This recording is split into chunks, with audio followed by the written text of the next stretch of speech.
समन्ता चक्रवालेषु अत्रा गच्छन्तु देवता सद्धम्मं मुनिराजस्य सुनन्तु सग्ग मोक्खदम् धम्मश्रवण कालो अयं बदन्ता धम्मश्रवण कालो अयं बदन्ता धम्मश्रवण कालो अयं बदन्ता नमो तस्स भगवतो अरहतो सम्मा सम्बुद्धस्स नमो तस्स भगवतो अरहतो सम्मा सम्बुद्धस्स नमो तस्स भगवतो अरहतो सम्मा सम्बुद्धस्स भगवती मे बन्ते पम्बजिते अनप्पकं दुःखं अहोसि तथानन्दे अधिमत्तं राहुले पुत्तपेमं बन्ते छविञ्छिन्दति छविञ्छित्वा छम्मं छिन्दति छम्मं चित्वा मंसं छिन्दति मंसं चित्वा नहारुं छिन्दति नहारुं चित्वा अट्ठिं छिन्दति अट्ठिं चित्वा अट्ठिमिञ्जम् आहच्य तिष्ठति साधु भन्ते अय्या अननुज्ञातं माता पितु हि पुत्रं न पब्बजेयन्ति श्रद्धावंत පින්නතුනි අද දින මේ අලුත් අවුරුද්ද 2019 අවුරුද්දෙහි දෙවනි පොහොය දින නවම් පොහොය දින සිල් සමාදන් වුණු පින්නතුන් අද දිනේට නියමිත ධර්ම දේශනාවට එහුම්කන් දෙන්නටයි බලාපොරොත්තු වන්නේ. ඉතින් අද මේ පින්කමෙහි දායකත්වයේ දරන්නේ ඒ දේවානායකකාර මහත්මයාත් එම මහත්මියත් තමන්ගේ මියගිය පියාණන් වහන්සේට පුණ්‍යානුමෝදනා කරන්නට මේට වසර 43කට කලින් මියගිය නන්ද තිලක කුරුප්පු නානායකකාර පියතුමාට පුණ්‍යානුමෝදනා කරන්නට ඒ වගේම තමන්ගේ ජීවිතවල ඉන්න අමරා නානායකකාර මෑණියන්ට ආශිර්වාද කරන්නටත් බලාපොරොත්තු වෙනවා. ඒ වගේම වසර 25කට කලින් මියගිය ධම්මික කුරුප්පු නානායකකාර මහත්මයාට ආදරණීය සහෝදරයාට පුණ්‍යානුමෝදනා කරන්නටත් බලාපොරොත්තු වෙනවා. ඉතින් දේවානායකකාර මහත්මයාගේ වගේම මේ පින්තුන් නමින් මියගිය ඒ ඥාති මිත්‍රාදීන් අම්මල තාත්තලා ඇතුළු ඒ පින් බලාපොරොත්තු වෙන හැම දිනාටමත් මේ පින පුණ්‍යානුමෝදනා පිණිස වේවා කියන ප්‍රාර්ථනාවෙන් අපේ ධර්ම දේශනාව ආරම්භ කරනවා. පින්තුනි බුදුරජාණන් වහන්සේ එක්තරා කාරණයක් දේශනා කරනවා සුවිජානෝ භවං හෝති සුවිජානෝ පරාභවෝ කියලා. කෙනෙක් දිනු වෙනවාද පිරිහෙනවාද කියලා බලන්න හරි ලේසියි කියලා. මොකද ලක්ෂණය ධම්මකාමෝ භවං හෝති ධම්මදෙස්සී පරාභවෝ කියලා. කෙනෙක් ධර්මයට කැමති නම් ඒ කෙනා දිනු වෙන කෙනෙක්. කෙනෙක් ධර්මයට අකමැති නම් යා පිරිහෙන කෙනෙක් කියලා. පිරිහීම හෝ දිනුව කියලා කියන්නේ පින්නතුනි බාහිර ආර්ථිකයෙන් භෞතික දේවල් වල දිනුව විතරක් නෙවෙයි. දිනුව කියන එක සම්පූර්ණයෙන්ම හදාපවතින්නේ තමන්ගේ මානසික සතුට මත. කොයිතරම් දුරට තමන්ගේ සතුට දිනු වෙනවාද නැද්ද කියන එක තීරණය වෙන්නේ පින්නතුනි තමන් කොයිතරම් දුරට ධර්මයේ දන්නවාද කියන කාරණය මත. ඇතැම් විට කෙනෙකුට හිතෙන්න පුළුවන් බාහිර ලෝකයේ අනිත් අයත් සතුට වෙන ක්‍රමය දන්නවා කියලානේ. නමුත් පින්නතුනි බුදුදහම හරියට ගැඹුරින් තේරුම් ගත්තොත් තේරෙනවා තමන්ට ලෝකයේ අනිත් අය සතුට වෙන ක්‍රමය ගැන මොනවද දන්නේ කියලා. මා ඒකට මේ පින්නතුනි ඊටාම සරල උදාහරණයක් කියන්නම්. මේ පින්නතුන්ට උනත් නැත්නම් මෙතන ඉන්ටර්නෙට් එකකින් බලන්න පුළුවන් මෑත කාලේ ප්‍රචාරය වෙච්ච වැඩසටහන. ඒක රිසර්ච් එකක්. පරීක්ෂණයක්. හාවර්ඩ් කොලෙජ් එකකින් ඔබ විශ්වාස කරත් දන්නේ අවුරුදු 75 කරපු රිසර්ච් එකක්. පරම්පරා ගානක් ඒ රිසර්ච් එක තාම කරමින් යනෝ සුවිශාල වියදමක් ඒකට කළා තියෙනවා. මහාචාර්ය ගානක් ඒකට සම්බන්ධ වෙලා තියෙනවා. ඒකට යොදාගත්තු පරිශ්‍රණ යොදාගත්තු පිරිස දහසකට ආසන්නයි. ඒ මුල් අවස්ථාවේ මීට අවුරුදු 75කට කලින් යොදාගත්තු පිරිසෙන් 740 ගණක් තාම ඉන්නවා. ඒ අය අවුරුදු 80 ගණන් 90 ගණන් දැන්. මේ විශාල පිරිසක් යොදාගෙන මේ අය මොකද්ද බලන්නේ? මානසික සතුට ලැබෙන්න මොකද්ද කරන්න ඕනේ කියලා. කෙනෙක් මානසිකව අසහතුටෙන් ඉන්නවා, දුකෙන් ඉන්නවා නම්, අසහනෙන් ඉන්නවා නම් ඒකට මොකද්ද හේතුව කියන එක හොයන්නයි මේගොල්ලන් මේ පරිශ්‍රණය කළේ. පරිශ්‍රණය කළ දැන් අවසානයේ ඒගොල්ලන් සොයා ගනිමින් තියෙන වැඩි තොරතුරු අනුව තාම ඉවර නැහැ රිසර්ච් එක. තාම කරමින් යනවා. ඒගොල්ලන්ගේ මූලික දෙයක් තමයි ඒගොල්ලන් කියන්නේ. දුකට හේතුව මූලික දේ ඕනෝන් අතරේ හරියට සම්බන්ධයක් නැතිකම කියලා. ඒ කියන්නේ ඉන්ටර්පර්සනල් රිලේෂන්ෂිප් එක හරියට නැතිකමිනුයි දුකට හේතුව කියලා. වෙනත් විදිහකින් කියනවා නම් අන්තිම කාලේ තමන් හුදකලා වෙනවා කියලා. ඒ කියන්නේ තමන් කියන දේ අහන්න කෙනෙක් නැහැ, තමන් එක සුහුඳව කතා බහ කරලා ඉන්න කෙනෙක් නැතිකමයි දුකට ප්‍රධාන හේතුව කියලා. loneliness කියන එක. හුදකලා බව තමයි දුකට ප්‍රධාන හේතුව කියලා මේ ඔබ හුඟා දිනුයි කියලා හිතාගෙන රටේ ඉන්න අය අවුරුදු 75ක් මේ රටේ ආගම් පිළිබඳව ලෝ ප්‍රකට විශ්වවිද්‍යාලය තමයි හාවර්ඩ් කියලා කියන්නේ. සියලුම ආගම් ගැන ගැඹුරින් අධ්‍යයනය කරන යුනිවර්සිටි. මේ යුනිවර්සිටි ඉහළම උගතුන් එකතු වෙලා අවුරුදු 75ක් තිස්සේ කරපු පරීක්ෂණය මොකද්ද කියන්නේ? එයයි කියන්නේ දුකට හේතුව හුදකලා බව. ඔබගේ අදහස මොකද්ද මේ ගැන? ඔබටත් මොන හරි අදහසක් තියෙනවද කියන බලන්න. බුදුදහමත් යම්ස ප්‍රමාණයකට දන්නයි විදියට. බුදුහාමුදුරුවෝ කියපු දේම තමයි සත්‍ය. ඔය අපි ගැඹුරින් බලමු පින්නතුනි මේ ගැන. දැන් මේ අය මේකට හුදකලා බවයි මේකට හේතුව කියලා කිව්වට ඇත්තේ මේ හුදකලා බව නැති කරගන්න මොකක්ද ඕනේ කියන එකවත් හරියට ඒගොල්ලන් කියන්නේ. අපි කොහොමද මිතුරන් ජයගන්නේ? අනිත් අය වැඩිපුර Tamanට සුහඳව තියාගන්න තමන් මොකද්ද කරන්න ඕනේ කියලාවත් ඒ හරියට අනාවරණය කරගෙන නැහැ. බුදුදහම යනුව ගත්තොත් අපිට කියන්න පුළුවන් ඔවුනොන් අතරේ හොඳ අන්‍යෝන්‍ය සම්බන්ධතාවයක් ඇති කරගෙන ඔවුනොන් සුහඳව තියාගන්න නම් හේතු වන මාර්ගය ඊටාම පැහැදිලිව බුදුදහම තුළ තියෙනවා. ඔබට දැන් මේක එක පැයකින් ඒ ටික ඔක්කොම තේරුම් ගන්න පුළුවන්. මේ අය මේ විශාල පිරිසක් විශාල ධනස්කන්ධයක් වැය කළ අවුරුදු 75ක් කරපු රිසර්ච් එකේ ප්‍රතිඵල සහ ඊට ආවත් මාර්ගය ඔබට එක පැයකින් අහගන්න පුළුවන්. හැබැයි ඔබට ඒකට ලොකු පිනක් තියෙනට ඕන. ඒ පින තියෙන නිසා තමයි ඔබ ඇත්තටම මේ වගේ ධර්මය අහන්නේ. ඔබ හුඟක් වාසනාවන්තයි. ඒක අහනකොට තේරෙන පිනොත් අපි කොච්චර ඉදිරියෙන් දින්නේ කියලා. ඒක මම කෙටියෙන් කියන්නම්. බුදුරජාණන් වහන්සේගෙන වරක් ආලෝක යක්ෂය අහනවා කතං මිත්තානි ගන්තති කියලා. මිතුරන් දිනා ගන්න මොකද කරන්න ඕනේ කියලා. What to do to win friends කියලා. බුදුහාමුදුරුවෝ කියනවා දදං මිත්තානි ගන්තති කියලා. දන් දෙන කෙනා මිතුරන් ජයග්‍රහණය කරනවා කියලා. He who practices generosity wins a lot of friends. යම් කිසි කෙනෙක් නිතර පරිත්‍යාගශීලී නම් හොට හුඟක් මිතුරන් ඉන්නවා. හැබැයි ඒක පල්ලෙහා මට්ටම එකක් විතරයි. දැන් මත්පැන් පානය කරන්නට යාළුවෝ ඉන්නවනේ. හුඟක් හොඳට අනිත්‍යයට දන් දෙනවා නම් මත්පැන් වලින් සිගරට් වලින් ඒත් මිතුරෝ ඉන්නවා. හැබැයි එතන පහළ තැනක බුදුදහම නවතින්නේ නැහැ. හොඳ මිතුරන් ජයග්‍රහණය කරන්න තව ඉදිරියට යන්නට ඕන. දානෙ විතරක් බෑ. ඊළඟට සිල්වත් වෙන්නට ඕන. සීලං යාව ජරා සාදු තමන් සිල්වත් වෙච්ච පමණට තමයි තමන්ගේ ළඟම ඉන්න අය තමන්ට ගරු කරන්නේ. අම්මා තාත්තා වයසට ගියාම දරුවෝ හොඳට සලකන්නේ දරුවන්ට ඉගැන්නුවට විතරක් නෙවෙයි. දරුවන්ට ධනෙ හුඟක් දුන්න විතරක් නෙවෙයි අම්මා තාත්තා හුඟක් සිල්වත් නම් අම්මා තාත්තට ධනෙ නැති වුණත් දරුවෝ ඒ අම්මා තාත්තාත් නොහැර හොඳට බලා ගන්නවා අන්තිම කාලේ. ඊළඟ කාරණේ තමයි පින්නතුනි මිතුරන් ජයග්‍රහණය කරන ඕන කාරණා ඔබ පිරිත් පොතේ අහලා ඇති මිත්‍යානි සංස කියලා තියෙන්නේ. මේකේ ගාථා ගානකින් තියෙනවා ඊටාම ඉහළ මට්ටමින් ප්‍රින්සිප් එක ඇති කරගන්න මොකද කරන්න ඕනේ කියලා. ඒකේ ඉන්නේ මෝගපක කියන මෝගපක ජාතකයේ එන කරුණ ටිකක් ඒ ගාථා වලින් තියෙනවා.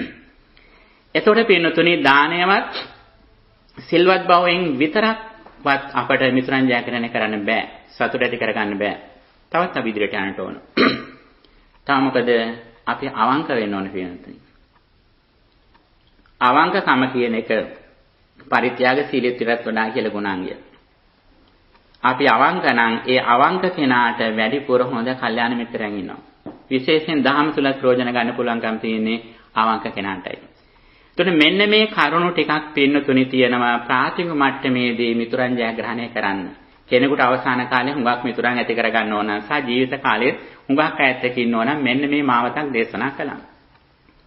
ඒ විතරක් නෙවෙයි සිංහලවාද සූත්‍රයේදී ඊටාම පැහැදිලිව දේශනා කරනවා කොහොමද ඔවුනුන් අතරේ සුහඳ වෙන්නේ කියලා. අන්‍යෝන්‍ය සම්බන්ධතාව ඇති කර ගන්න ඕනේ කියලා දෙමව්පියන් දරුවන් වශයෙන්, ගුරුවරුන් ශිෂ්‍යයන් වශයෙන්, ස්වාමියන් සේවකයන් වශයෙන්, පූජකුතුමන් දායකයන් වශයෙන් මේ වගේ විවිධ තලවල මිතුරයන් වශයෙන් ඔවුනුන් අතරේ යුතුයකම් ඉටු වෙන්නට මොකද කරන්න ඕනේ කියලා ඊටාම ලස්සනට කරුණු දේශනා කරලා තියෙනවා සිංහල සූත්‍රයේ. මේ ටික ඔක්කොම පැත්තකට තියලා බලන්න පින්නතුනි මේ හැම දෙයින්ම කියන දේ තමයි බාහිර මත සතුට ලබන ක්‍රමයක් තමයි මේ කියන්නේ. දැන් මේ අයගේ අදහස තමයි සතුට ලැබෙන පිටස්තරින් කියලා, බාහිරින් කියලා. ඒ නිසා තමයි 80ක් ඒගොල්ලන් හොයාගෙන තියෙනවා 80ක් විතරයි හිතාගෙන ඉන්නේ සතුට ලැබෙන නම් වැඩිපුර ධනෙ උපයන්න ඕනේ කියලා. තවත් 50ක් විතරයි කියන්නේ සතුට ලැබෙන නම් කීර්තිය වැඩි කරගන්න ඕනේ කියලා, ෆේම් එක. කීර්තිය වැඩි වෙන්න උනාට පස්සේ සතුට වැඩි වෙනවා කියලා. දැන් සමහර ඔබ දන්නවනේ සමහර අය කීර්තිය සඳහා දන් දෙනවනේ නේ. ලොකු ප්‍රසිද්ධිය පින්කම් කරන ඒ කීර්තියට සමහර අය කරන්නේ. එයාගේ සතුට කීර්තිය. ඇතැම්ලි විශාල ධනස්කන්ධයන් වැය කරන සමාජයෙන්. වැය කළා නම් එහෙම හොඳට ප්‍රසිද්ධ කරගෙන එයත් ඒ බාහිරින් තමයි සතුට බලාපොරොත්තු වෙන්නේ. බුදුදහමේ මේකටත් වඩා ඉදිරියට යනවා පින්නතුනි. බුදුදහමේ කියන සතුට බාහිරින් ලබන සතුටක් නෙවෙයි. බාහිරින් ලබන සතුට ඊටාම తాවකාලිකයි. ඊටාම සරල දෙයක්. බුදුදහමෙන් ඉහළම සතුට කියන්නේ මොකද්ද? ඔව් මානසික සතුට තමන්ගේම හිත දියුණු කරලා ලබන සතුට. පින්නතුනේ බුදුදහමෙන් ඉහළටම ගියාම කොහොමද? දැන් මේගොල්ලන් කියන්නේ යහළු මිත්‍රාදීන් හුඟක් ඉන්නවා නම් බාහිර සම්බන්ධතා හුඟක් හොඳට තියෙනවා නම් සාර්ථකයි කියලා සතුටෙන් ඉන්නවා කියලා. ඒ වගේම ඕන් කියනවා හුදකලා වෙලා ඉන්නවා නම් දුකයි කියලා. බුදුදහම මොකද කියන්නේ? බුදුදහම කියන්නේ පින්නතුනි බද්දේ කරත්ත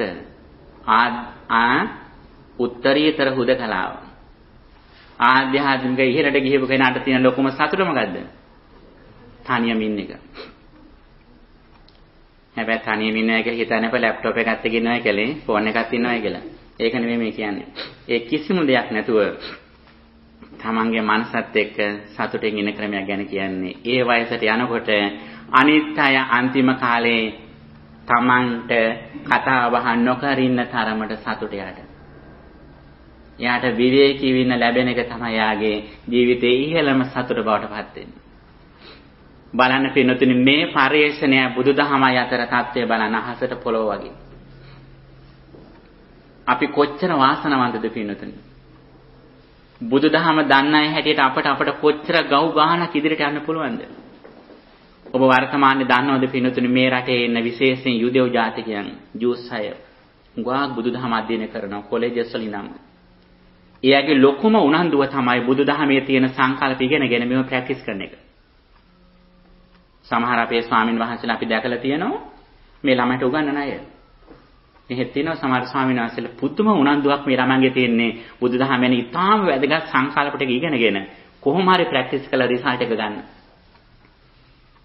නමුත් පින්නතුනි අපේ අවසනාවට මේක උනන්දුව අඩුයි.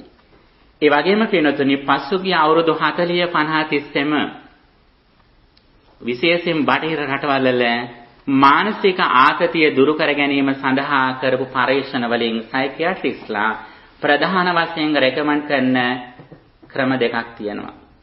ට්‍රීට්මන්ට්ස් දෙකක් තියෙනවා. මොකද්ද? ඔව් එකක් තමයි ලවින් කයිනස් එක. මෛත්‍රී භාවනාව. අනිත් එක සතිපට්ඨානය, මයින්ඩ්ෆුල්නස් එක. ඒ කියන්නේ මානසික ආතතිය දුරු කරගන්න නම් මෙන්න මේක තමයි කියලාම ටෙක්නික්ස් දෙක කියලා කියන්නේ. මේ බටහිර අය පරිශන කරන ඒවා. ඒ ඇත් කියන්නේ මොකද්ද?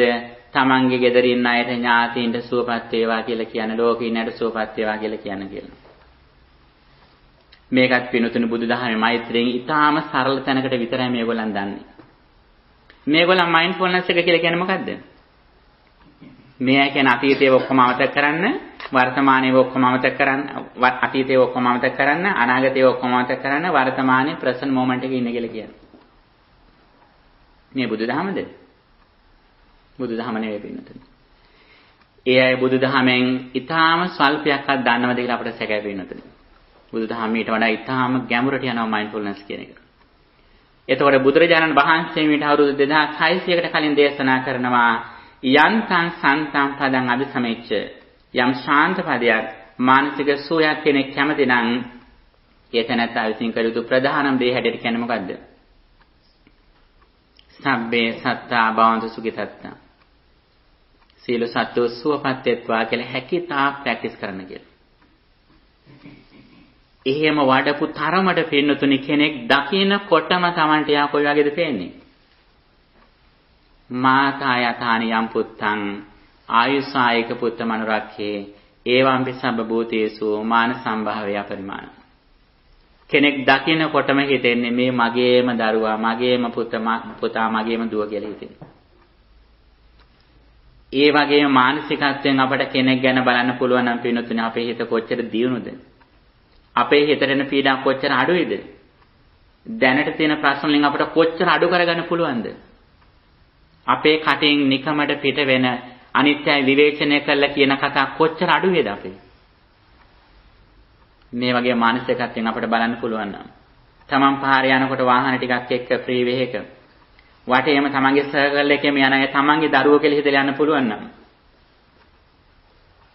මොහොතකට බලන්න පිළිඳින කොච්චර මානසික සුවයක්ද කියලා. අපිට බොහෝ විට පාරේ යන වෙලාවේදී කොච්චර මානසික පීඩා ඇති වෙනවද කියලා බලන්න. එදිනෙදා අනිත්‍යයත් එක්ක කටයුතු කරනකොට කොයිතරම් අපේ හිත ගැටෙන අවස්ථා තියෙනවද? මේ මානසිකත්වය අපිට ඇති කරගන්න පුළුවන් නම් අපි කොච්චර වාසනාවන්තද? බුදුරජාණන් වහන්සේ අපිට මේක කලින්ම දේශනා කළා තියෙනවා. සතිපට්ඨානය. බුදුහාඳුර දේශනා කරනවා ඒකායන බික්ඛය මග්ගෝ සත්තාන විසුද්ධියා ශෝක පරිද්දවන සමතික්කමාය දුක්ඛ දෝමනස්සනං අත්ංගමාය ඥායස අධිගමාය නිබ්බානස සච්චිකිරියාය යදිදං චත්තාරෝ සතිපට්ඨාන කියලා.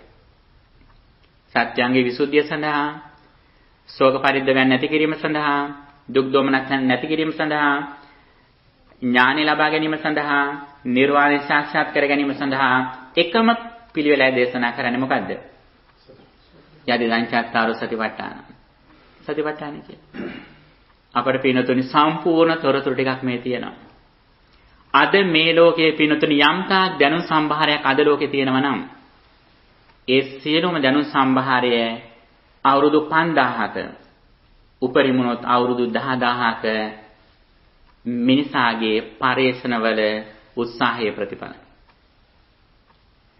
ඔබ යම් කිසි යන්ත්‍රයක් පාවිච්චි කරනවා නම් ඩිවයිස් එකක් පාවිච්චි කරනවා නම් ලෝකේ යම් කිසි ෆිලොසොෆි එකක් ඉගෙන ගන්නවා නම් රිලිජන් එකක් ඉගෙන ගන්නවා නම් මොන හෝ ඉගෙනීමක් ඉගෙන ගන්නවා නම් ඒ හැම දෙයකම උපරිම අවුරුදු 1000ක රිසර්ච් එක ප්‍රතිඵලයක්. නමුත් වෙනතන ඔබ බුදුදහම කියලා යමක් අහනවා නම් නියම බුදුදහම කියලා ඔබ යමක් අහනවා නම් ඒ අහන දේ අවුරුදු කීයක ප්‍රතිඵලයක්ද? සාරා සංඛ්‍ය කාලබලක්ෂයක රිසර්ච් එක ප්‍රතිඵලයක් මේක නිකන් නේ අවුරුදු වලින් නෙවෙයි පිනතුනේ කාල්පොලින් මේක කියන්නේ. ඒ තරම් කාලයක් නිකන් රිසර්ච් එකක් නෙවෙයි ඒක. ඇස් ඉස් මස්ලේ දන් දීලා කරපු රිසර්ච් එක ප්‍රතිඵලයක් මේක. ඒ ප්‍රතිඵලය සම්පූර්ණම අපට අපේ අතර දීලා තියෙන දැන්. ඉතින් අපි එකෙන් ප්‍රතිඵල නොගන්නව නම් පිනතුනේ අපි තරම් අවාසනාවන්තය ලෝකේ තවත් නැහැ. මෙච්චර ඊටාම නිවැරදිව අපේ චර්යා ටික සකස් කරගෙන හොඳට අධ්‍යාපනයෙන් දියුණු වෙලා හොඳට දූ දරුවන්ගේ සම්බන්ධතා ටික හොඳට ඇති කරගෙන යුතුයකම් ටික හොඳට කරගෙන හොඳට ආර්ථිකිනුත් දියුණු වෙලා හොඳට ඉගෙනගෙන මනසත් හොඳට දියුණු කරගෙන ලස්සනට ලෝකේ මනුස්ස ලෝකයේ දෙවියන් බ්‍රහ්මයන් වගේ මානසිකව ඉන්න පුළුවන් විදියට මගක් බුදුහාඳුර අපට පෙන්වලා දෙලා තියෙනවා. ශරීරයෙන් මිනිසෙක් වගේ හිටියට මනසින් අපට බ්‍රහ්මයක් වගේ ඉන්න ක්‍රමය බුදුහාඳුර දේශනා කරලා තියෙනවා. යම් කෙනෙක් මෙත්තා, කරුණා, මුදිතා, උපේක්ෂා කියන මේ සතර බ්‍රහ්ම විහරණ වඩනවා නම් ඒ වඩන කෙනා ඉන්නේ බ්‍රහ්මයක් වගේ ඉන්නේ. Tamante ඉහෙළම සතුටෙන් එන්න පුළුවන් වාතාවරණයේ ක්‍රමයේ බුදුහාමර අපට දේශනා කළා තියෙනවා. ඒ විතරක් නෙවෙයි පින්තුනි සතිපට්ඨානය කියන එක අනිත් පැත්තෙන්. සතිපට්ඨානය වඩනකොට පින්තුනි සතිපට්ඨානය කරන්නේ තමන්ගේ කය, තමන්ගේ හිත ගැන සම්පූර්ණ අවධානය පවත්වා ගන්නටයි දේශනා කළේ. එක පැත්තකින් දේශනා කරනව වර්තමානයේ තුල සිත තියාගන්න කියලා. ඒකට කියන සතිපට්ඨානය කියලා. කායේ කායනුපස්සී විහෙරති, වේදනාසු වේදනානුපස්සී විහෙරති, චිත්තේ චිත්තානුපස්සී විහෙරති, ධම්මේසු ධම්මානුපස්සී විහෙරති කියලා මෙන්න මේ කය, වේදනා, සිත, සිතිවිලි කියන මේ හතර තැන පිළිබඳව උපරිම සිහිය තියාගෙන ඉන්න. ඒ සිහිය තියාගන්න විතරක් නෙවෙයි අනිත් පැත්තෙන් සතිපට්ඨාන භාවනාව කියලාත් එකක් දේශනා කළා. මේක බටහිරට අහු වෙලාවක් නැහැ පින්නතුනි. මෙයා දන්නේවත් නැහැ ඒක. මොකද සතිපට්ඨාන භාවනාව කියලා කියන්නේ සමුදය ධම්මානුපස්සී විහෙරති, වය ධම්මානුපස්සී විහෙරති, සමුදය වය ධම්මානුපස්සී විහෙරති. මේ ස්ථාන හතරෙහි තමන්ගේ කය, වේදනා, සිත, සිතුවිලි කියන මේ හතරෙහි ඇතිවීම බලන්න, නැතිවීම බලන්න. රයිසින් and සීසින්. මේ හැම දෙයක්ම පෙර නොතිබී හට ගන්නවා, ඉතුරු නැතුවම නිරුද්ධ වෙනවා කියන කතාව. ලෝකයන්ිත හැම ආගම් දර්ශනයකම කියන්නේ අපි ඉපදෙන්න කලින් ලෝකයක් තිබුණා, ඒ තිමිච්ච ලෝකය අපි ඉපදුනා, අපි මිය ගියාට පස්සෙත් ඒ ලෝකේ තියෙනවා කියලා. ඒ ගැනත් බුදුදහමේ කියනව නැත්තේ නෑ. ඒක කන්වෙන්ෂනල් ට්‍රූත් එකේ විතරයි, සම්මුති සත්‍යය විතරයි. කර්මයක් කියන්නේ මේ ට්‍රූත් එකත් එක්ක. නමුත් මේක විතරක් නෙවෙයි බුදුදහමේ කියන සත්‍යය. බුදුදහමෙහි කර්ම හතරක් ගැන කියනවා. මේක ඉතාම වැදගත් කාරණයක් වෙනතුනේ. බොහෝ දෙනා කර්ම තුනක් ගැන විතරයි දන්නේ. අතිබික්කවේ කම්මං කන්නං කන්න විපාකං. කළු විපාක ගැන දෙන කළු කර්ම තියෙනවා. සිත අපිරිසිදුව කයින් සිතින් වචනයෙන් අකුසල කළ දුගතිගාමන කර්ම තියෙනවා. අතිබික්කවේ කම්මං සුඛං සුඛ විපාකං. සැප විපාක ගැන දෙන සුදු කර්ම තියෙනවා. සම්පූර්ණම හිත පිරිසිදුව කරන කර්ම තියෙනවා. ඒකෙන් දිව්‍ය ලෝක බ්‍රහ්ම වලට යන කර්ම තියෙනවා. තවත් කර්ම තියෙනවා අතිබික්කවේ කම්හං කන්න සුඛං කන්න සුඛ විපාකං කියලා තුන්වෙනි කර්ම වර්ගය තියෙනවා. කළු සුදු දෙකම මිශ්‍ර වෙච්ච කර්ම තියෙනවා. දුක සැප දෙකම යනවා. දැන් මනුස්ස ලෝකේ අපි ඒ වගේ තමයි යන්නේ. ඊළඟට බුදුදහමේ තව එකක් දේශනා කරනවා අතිබික්කවේ කම්මං අකන්න සුඛං අකන්න අසුඛ විපාකං කියලා.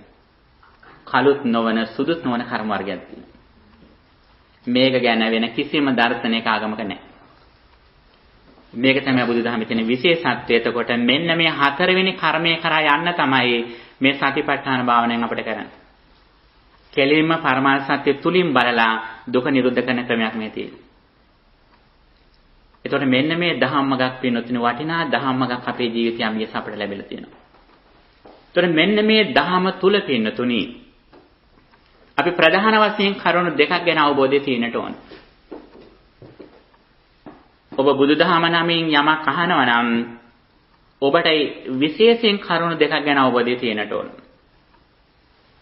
බුදුදහම විතරක් නෙවෙයි ඕනම පුද්ගලයෙක්, ඕනම ආයතනයක්, ඕනම ස්ථානයක ප්‍රධාන වශයෙන් කරුණු දෙකක් තියෙනවා.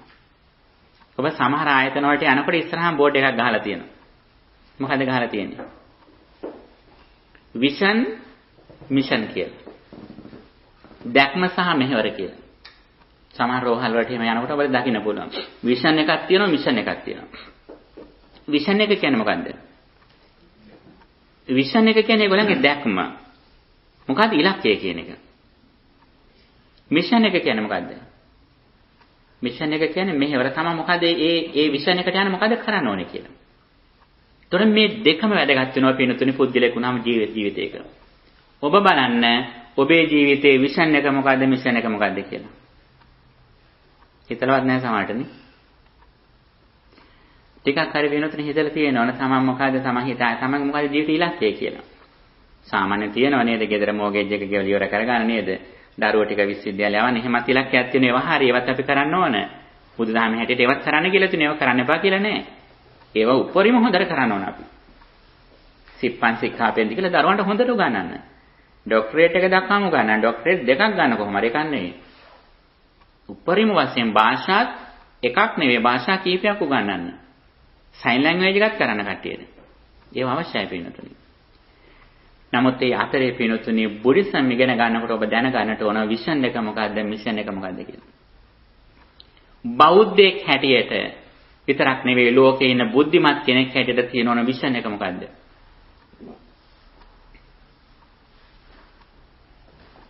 මොකක්ද අපිට තියෙන ඕන point of view එක, විෂන් එක, දැක්ම. අද දැනගන්න පින්නතුනි හොඳට මේක මතක තියාගන්න. ලෝකේ ඉන්න නුවණැති කෙනෙක් විදියට පින්නතුනි විෂන් දෙකක් තියෙනට ඕන. ඒක අදේ හටගත්තු එක නෙවෙයි පින්නතුනි මීට අවුරුදු 2500කට කලිනුත් ලෝකෙ හිටිය බුද්ධිමත්යට තිබුණේ ඒක. අපිට විතරක් නෙවෙයි. අපිට නැතුණාට ඒක කරන්න දෙයක් නැහැ. සමහරට ඒ කියන්නේ අපේ දැක්මක් නැහැ කියන එක ඒකයි. අපේ දර්ශනයක් නැහැ කියන එක. ප්‍රධාන වශයෙන් විෂන්ස් දෙකක් තියෙනවා. එකක් තමයි අපි කොයි මොහොතේ මරණයටපත් වුණත් මරණයෙන් පස්සේ දුගතිගාමී වෙන්නේ නැහැ කියන දැක්මක් තමයි තියෙනට ඕන. ඒක තමයි පළවෙනි එක. දෙවෙනි එක තමයි තමන්ගේ හිතට දුකක් එනවා නම් මානසික පීඩාවක් එනවා නම් ඒක දුරු කරගන්න ඕන කියන දැක්මක් තමයි තියෙනට ඕන. ඒක බාහිරින් කරන්න පුළුවන් දෙයක් නෙවෙයි තමන් විසින්ම කළ යුතු දෙයක්. මේ දෙකම තමන්ගේ ජීවිතෙන් වෙන්න ඕන දෙයක්. මොකද්ද තමන්ට තියෙන ඕන විශ්වාස දෙක? එකක් තමයි තමන් කොයි මොහොතේ මිය ගියද. සාමාන්‍ය දෙක නෙවෙයි. ඇතැම්මට හරි අනතුරකින් වෙන්න පුළුවන්, ගුවනේදී වෙන්න පුළුවන්, කෙනෙක් තමන්ගේ ජීවිතේට හානි කළ වෙන්න පුළුවන්, ලොකු රෝගයක් හැදිලා එක්තැන් වෙලා කාලයක් මාස ගාණක් ඉඳලා දුක් විඳලා වෙන්න පුළුවන්. ඒ කොයි අවස්ථාවක මිය ගියද තමන් මරණයෙන් පස්සේ පල්ලෙහාට වැටෙන්නේ නැහැ කියන විශ්වාසයක් තමන්ට තියෙනට ඕන. මේක තමයි පළවෙනි දැක්ම. දෙවෙනි එක තමයි තමන්ගේ මනසට දුකක් එනවා නම් මේ මොහොතේ තමන්ට බැනපු කෙනෙක් ගැන මතක් වෙනකොට නැත්නම් තමන්ට පාඩුවක් වෙච්ච දෙයක් ගැන හිතනකොට තමන්ගේ දරුවෙක්ගේ ප්‍රශ්නයක් ගැන හිතනකොට තමන්ගේ මනසට දුකක් එනවා නම් ඒ දුක හටගන්නේ කොහොමද? ඒ දුක නැති කරගන්නව මම මොකද්ද කරන්න ඕනේ කියන එක ගැන දැක්මක් තමන්ට තියෙනට ඕන. අර පළවෙනි කාරණාව සමහර විශ්වාස නොකරන්න පුළුවන්. මරණයෙන් පස්සේ ජීවිතයක් පිළිනො ගන්න නැති ඉන්න පුළුවන්. ඒකට ප්‍රශ්නයක් නැහැ. බුදුදහමේ කියලානේ අනිවාර්යෙන් පරලෝක පිළිගන්න ඕන කියලා කතාවක් කියලා නැහැ කොහෙද. හැබැයි Tamante ඒක පිළිගන්නම නම් තමන්ගේ ජීවිතේ හුඟා සාර්ථක කරගන්නත් පුළුවන්. නමුත් දෙවෙනි කාරණේට හැමදෙන්නම කැමතියි. මේ මොහොතේ තමන්ගේ තියෙන මානසික ආතතිය දුරු කළා තමන්ගේ මානසික සුවයකටපත් වෙන හැමදෙනෙක්ම කැමතියි. අන්න ඒ ඉලක්කයවත් අපි හැමදෙනාගේම තියෙනට ඕන. ඒක තමයි දැක්ම කියලා කියන්නේ. දෙවෙනි එක තමයි මේ විෂන් එකට ළඟා වෙන්නට අපි මොකද කරන්න ඕන මිෂන් එක කියලා මෙහෙවර කියන එක. තමන් ඕනම වෙලාවක මිය ගියොත් තමන් සුගතිගාමී වෙනවා කියන දැඩි විශ්වාසයක් තමන් ළඟ තියෙනට ඕන. ඒ විශ්වාසය ඇති වෙන්න නම් තමන් හැකිතාක් දුරට දාන, සීල, භාවනා කියන ත්‍රිවිධ පුණ්‍ය ක්‍රියා කළ තියෙනට ඕන. පුඤ්ඤං සුඛං ජීවිත සංඛ්‍යාමී කියලා කාරණයක් තියෙනවා. ජීවිත අවසාන කාලයේ සැපගෙන දෙන්නේ තමන් කරපු පින්කම් කියලා. සාමාන්‍ය පින්කම් නෙවෙයි විශේෂයෙන්ම ශ්‍රද්ධාව ඇති වෙන දේවල් කළ තියෙනට ඕන. ඒ වගේම මෛත්‍රිය දිනු වෙන දේවල් කළ තියෙනට ඕන. මේ දෙක විශේෂයි. සිල්වත් ජීවිතයක් ගත කළ තියෙනට ඕන. සාමාන්‍ය දාණය විතරක් ප්‍රමාණවත් නැහැ සුගතිගාමී වෙන්න. එතකොට පින්නොතුනි මේ සඳහා ප්‍රධාන වශයෙන්ම තමන් බලන්න තමන්ට දවසට වැඩිපුර මොනව ගැනද කල්පනා වෙන්නේ කියලා. තමන්ට දිනකට වැඩිපුර මතක් වෙන්නේ කුසල් චේතනා සිදුවන දෙයක් නම් තමන්ට ඕන යම්කිසි විදියක විශ්වාසයක් තියෙනවා තමන් සුගතියට දැන් වීසා අරගෙන ඉන්නේ කියලා. හැබැයි පින්නතුනි ඒ කුසල් සිදුවෙන දේවල් අතරින් ප්‍රධාන දේවල් තියෙනවා. වැඩිපුරම තමන්ට සිහිපත් වෙන්නේ දිනකට බුදුරජාණන් වහන්සේගේ බුදුගුණ ගැන නම්, උන්වහන්සේ දේශනා කරපු ධර්ම කරුණු ගැන නම්, උන්වහන්සේ සරණ ගිය ශ්‍රාවක සංඝරත්නය නම් මෙන්න මේක තමයි තමන්ට තියෙන ඉහළම විශ්වසනීයත්වය තමන් සුගතියකට එනවා කියන කාරණේට. පින්නතුනි මේක මරණයෙන් පස්සේ සුගතිගාමී වෙන විතරක් නෙවෙයි. ඔබ බලන්න මේක ප්‍රැක්ටිස් කළා, වැඩිපුර මෛත්‍රිය භාවනා කළා, වැඩිපුර බුදුගුණ භාවනා කළා බලන්න තමන් මේ ජීවිතයම සතුටටපත් කරගන්න තමන් මේක ඕන කමින්ම කරන තත්ත්වයට යනවා. අපි හැමදෙනාම කැමති ජීවිතයේ සතුටෙන් ඉන්න. සතුටෙන් ඉන්න කැමති නම් පින්නතුනි වැඩිපුර මනස පිරිසිදු වෙන දෙයක් අපි කරන්නට ඕන. අපේ සතුට රඳා පවතින ප්‍රධානම දෙයක් තමයි අපි කොතෙක් දුරට අපේ හිතේ තියෙන ලෝභකම අඩු කරාද කියන කාරණේ. කොයිතරම් තමන්ගේ රාගය අඩුද කියන කාරණේ. කොයිතරම් දුරට බැඳීම් අඩුද කියන කාරණේ. ඒක පළවෙනි කාරණේ. දෙවෙනි කාරණේ තමයි කොයිතරම් දුරට තමන් අනිත් අය සමග තියෙන අමනාපය අඩුද කියන කාරණේ. තුන්වෙනි කාරණේ කොයිතරම් තමන් නුවණින් ප්‍රඥාවෙන් සම්මා දිට්ඨියෙන් ඉන්නවාද කියන කාරණේ. මෙන්න මේක තමයි සුගතියට තමන් පදනම සකස් කරගෙන ඉන්නවා කියන කාරණේ. තමන්ගේ අතින් නොයෙකදී අඩුපාඩුකම් සිදුනා වෙන්න පුළුවන්. එහෙම නැති වෙච්ච කෙනෙක් මේ ලෝකේ නැහැ. නමුත් ඒ සිදුවෙච්ච දේවල් නැවත නැවත හිතන්න යන්න එපා. ඒව හිතන වාරය පුළුවන් තරම් අඩු කරන්න. අඩු කළා කුසල් සිදුවන දේවල් ගැන වැඩිපුරින් හිතන්න. ඊළඟ කාරණේ තමයි පිනුතුනි දුකේ හට ගැනීම හා නැතිවීම ගැන තමන් හිතන්නට ඕන. යම් කිසි අවස්ථාවක අපේ මනසට දුකක් හට ගන්නව නම් ඒ දුක හට ගන්න මොහොතේ අපේ සිතේ ස්වභාවය මොකද්ද? ස්වභාවය තමයි අපි ඇසෙන් දැකපු දෙයක්, කනෙන් අහපු දෙයක්, නාසයෙන් ගඳ සුවඳ දැකපු දෙයක්, මෙන්න මේ ඉන්ද්‍රිය හයෙන් ගත්තු දෙයක් ගැන මතක් කරනකොට ඒ මතක් කරන වෙලාවේදී අපට හිතෙන්නේ ඒ සිද්ධිය දැන් සිදුවෙන වගේ දෙයක් කියලා. දැන් කවුරු හරි කෙනෙක් ඔබට බැනපු සිද්ධියක් ගැන මතක් කරගන්න. ඔබට කරදර කරේ කෙනෙක් ගැන කල්පනා කරලා බලන්න. නැත්නම් ඔබේ ඉඩමකට බලෙන් ඉඩමක් ගන්න උත්සාහ කරපු කෙනෙක් ගැන කල්පනා කරලා බලන්න. ඒක මතක් වෙනකොටම ඔබට හිතෙන්නේ සිද්ධිය දැන් සිදුවෙන සිද්ධියක් කියලා. එතකොට ඒක නා එකපාරේ ඔබට බැන්නේ. ඔබ අවිද්‍යාවෙන් හිටියොත් තාපරක් යකින් බැනුම් අහනවා. සිහි කරන හැම මොහොතේම අලුතෙන් බැනුම් අහනවා යකින්.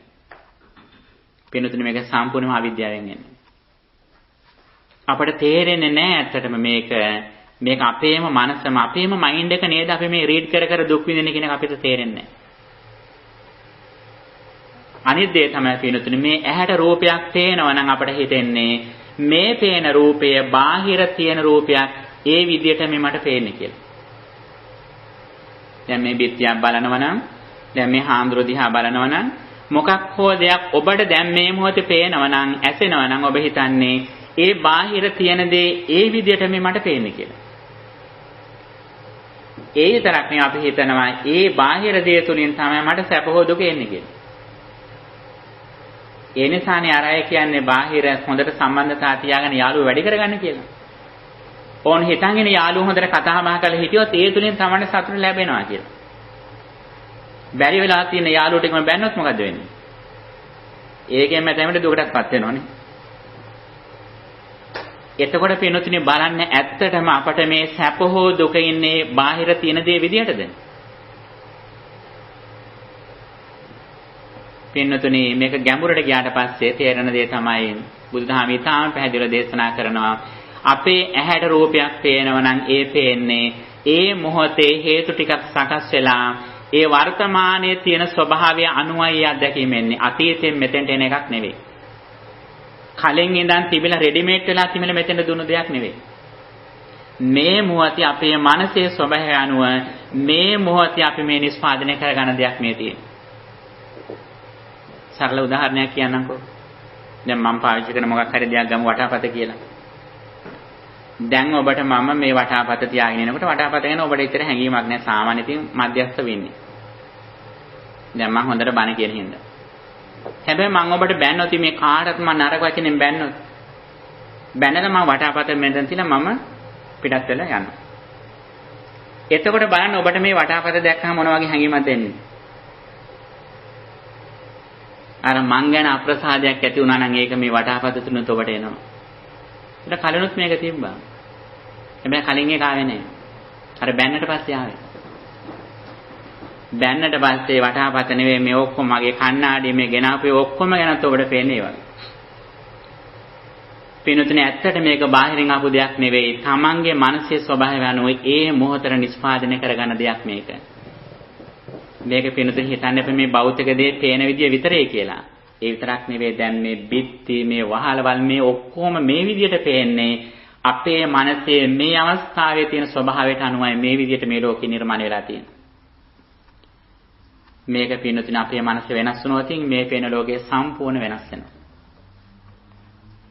ඒක කලින් රෙඩිමේඩ් වෙලා තිබුණ මෙතෙන්ට ආපු දෙයක් නෙවෙයි මේ මොහොතේ අපගේ මනසේ ස්වභාවයට අනුව මේ මොහොතේ නිෂ්පාදනය කරගන්න දෙයක්. අන්න ඒක තේරුණොත් කෙනෙක් ඒක නා දකින්නේ තමන්ගේ මනසින් දකිනවා තමන්ගේ හැඩ දකපු රූපයක් කනට අහු ශබ්දයක් මොන අත්දැකීම ලැබුණත් දකිනවා මේක පෙරපසු නොවි ඒ මොහොතේ හටගෙන එතනම නිරුද්ධ වෙච්ච දෙයක් කියලා දන්නවා තමයි. තමන්ට බාහිර කිසිම දෙයකින් දුකක් අස්සපක්වත් එන්නේ නැහැ ඊට පස්සේ. තමන් තනිකරම අභ්‍යන්තරය මත යැපිලෙන කෙනෙක් බවට පත් වෙනවා. හැබැයි එකෙන් කියන්නේ වරදවා තේරුම් ගන්න එපා. එයා බාහිර යුතුයකම් ටික රැකී ආරක්ෂා ටික නොකරන කෙනෙක් කියලා. ඒ ටික පිනතුනේ දැනටත් වඩා කරන කෙනෙක් බවට පත් වෙනවා. දැනටත් වඩා හොඳට ඉගෙන ගන්නවා. දැනටත් වඩා හොඳට ඥාති මිත්‍රාන්ගේ යුතුයකම් ටික කරනවා. දැනටත් වඩා හොඳට ඒ තැනැත්තා හොඳට මිල මුදලුත් උපයනවා. හැම දෙයක්මත් හොඳට කරමින් යා මනසින් ඊටාම නිර්වෝල්ව මනසින් ඊටාම නිරෝගී වෙන්න කෙනෙක් බවට පත් වෙනවා. මෙන්න මේ ධම්මගත බුදුහාමර අපට දේශනා කළේ. ඒ කරුණ ඉදිරියට අපි තවත් පැහැදිලි කරන්න බලාපොරොත්තු වෙනවා. අද විශේෂයෙන් අපි මාතෘකාව වැටියට කියන්න බලාපොරොත්තු වෙන්නේ පින්නතුණි මව්පිය දූ දරු සම්බන්ධතාවය ගැන. මව්පියන් හා දෙමව්පියන් කොහොමද කටයුතු කරන්න ඕනේ කියන කාරණය බුදුහාමුදුර දේශනා කරපු කරුණු ටිකක් අපි අද පැහැදිලි කරගන්න බලාපොරොත්තු වෙනවා.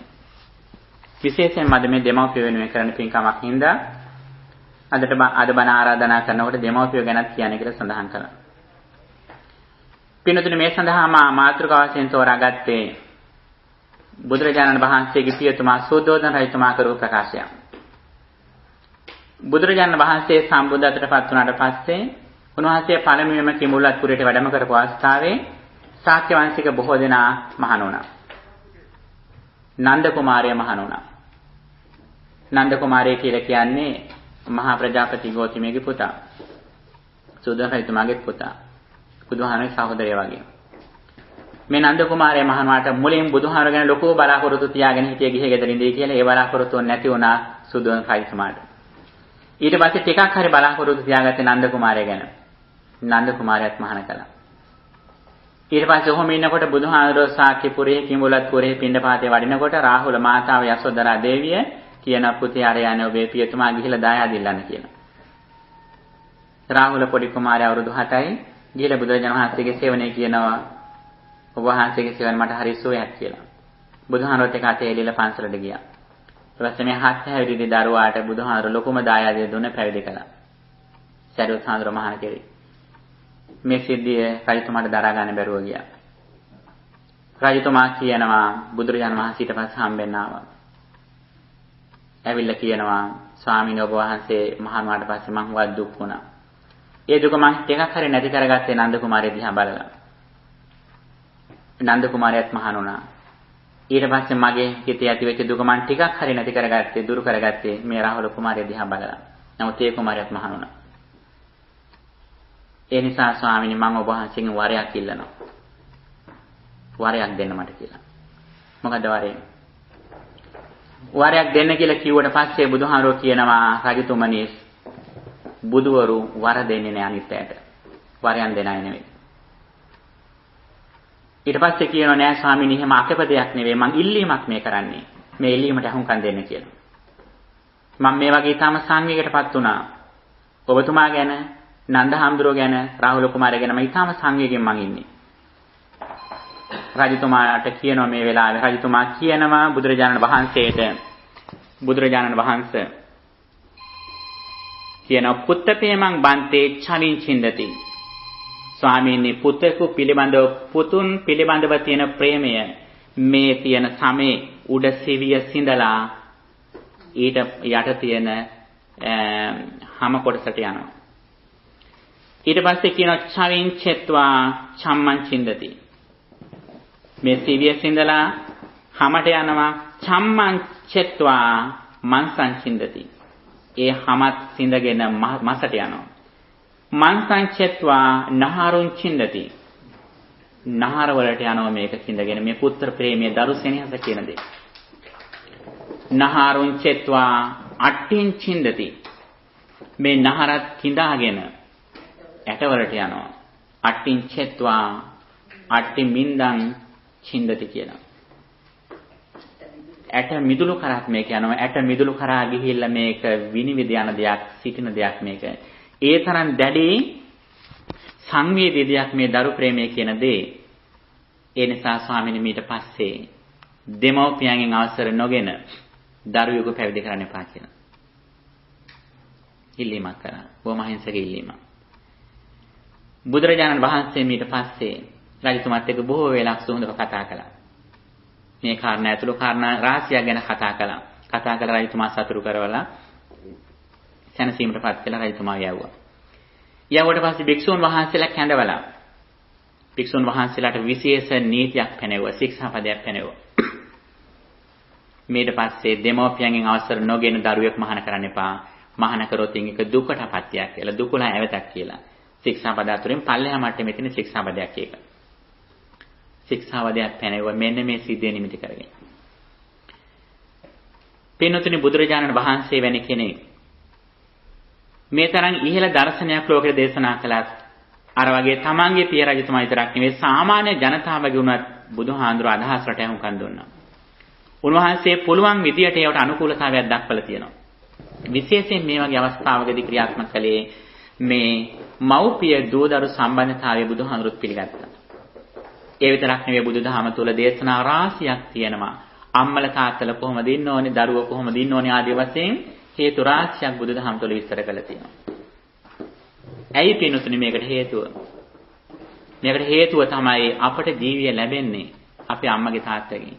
ඒ අම්මා තාත්තා දෙන්න දරුවෝ ගැන ලොකු බලාපොරොත්තුවක් තියෙනවා. සාමාන්‍ය බලාපොරොත්තු විතරක් නෙවෙයි.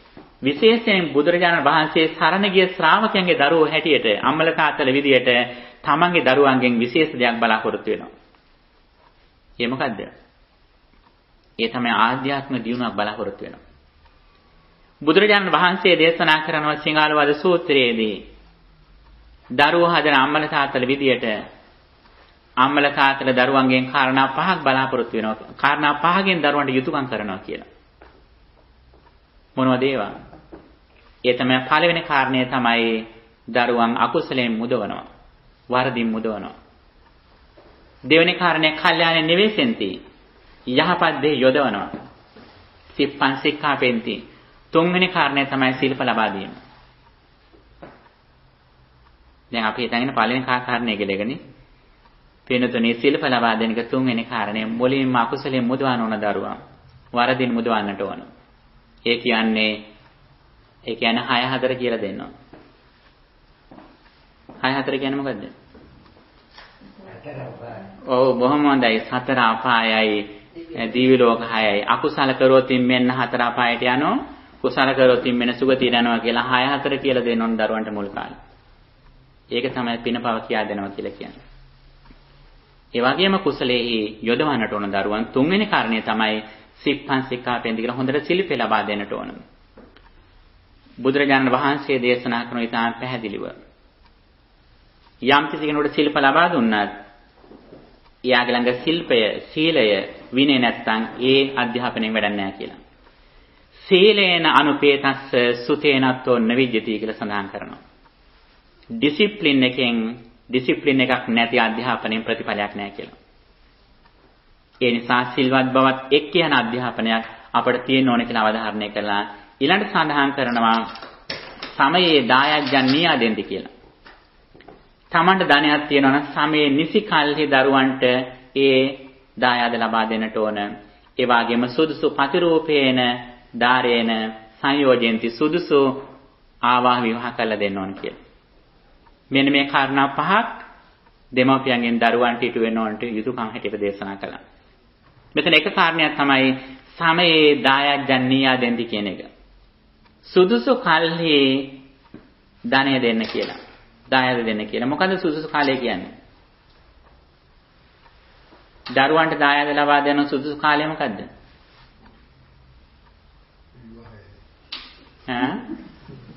ඒක තීරණය කරනවා නම් අම්මා තාත්තා දෙන්න. ධනෙ ටික දුන්නට පස්සේ පාරට බහින්න වෙනවා නම් කලින් දෙන්න හොඳ නැහැ. දරුවා ගැන දරුවා හදාදී තම අම්මා තාත්තා තේරුම් ගන්න ඕන දරුවන්ගේ තත්ත්වය කොහොමද කියලා. කලින්ම දෙන්න හොඳ නම් කලින්ම දෙන්න. නැත්නම් විවාහ වෙනකොට දෙන්න. නැත්නම් ඉතින් ප්‍රාණ භුක්තිය තියාගෙන දෙන්න. නැත්නම් ඉතින් පාරට යන්න වෙයි. ඒ නිසා බුදුහාඳුර දේශනා කළා තමන් හඳුනාගෙන නිසි කාලය තමන් විසින් එක තේරුම් ගන්නට ඕනේ බුදුදහමේ කියලා. ඒ නිසා තමයි සමේ දයාජන්‍යා දෙන්න කියලා කියන්නේ.